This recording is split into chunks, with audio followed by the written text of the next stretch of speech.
Hello friends, welcome to Madurai கலை சமையல். இன்னைக்கு மார்னிங் பிரேக்ஃபாஸ்ட் என்னன்னு பார்த்துடலாம்.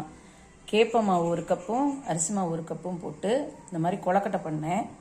கொஞ்சம் ஸ்வீட் கொழக்கட்டை, கொஞ்சம் காரம். இதில் பால் ஜீனி போட்டு வச்சுருக்கேன்.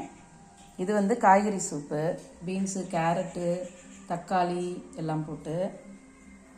இது பிளெயினில் நம்ம அப்படியே தேங்காய் சில்லி கூட்டி சாப்பிட்டோம்னா நல்லாயிருக்கும். இந்த மாதிரி அரிசியில் பண்ணாலும் நல்லாயிருக்கும். எனக்கு பிடிச்ச டிஷ் இது கார கொழுக்கட்டை தாளிச்சிருக்கேன். வத்தல் வெங்காயம் போட்டு தாளிச்சிருக்கேன். தாளிச்சிருக்கேன். பிரேக்ஃபாஸ்ட்டுக்கு இந்த மாதிரி ஒரு நாள் சேஞ்சாக பண்ணலாம். ஆனால் நிறைய பேர் இருந்தாங்கன்னா பண்ணுறது கஷ்டம்.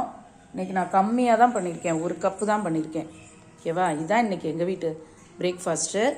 லைக் பண்ணுங்கள், ஷேர் பண்ணுங்கள். மறக்காமல் மதுரை கலை சமையல் போய் சப்ஸ்கிரைப் பண்ணுங்கள்.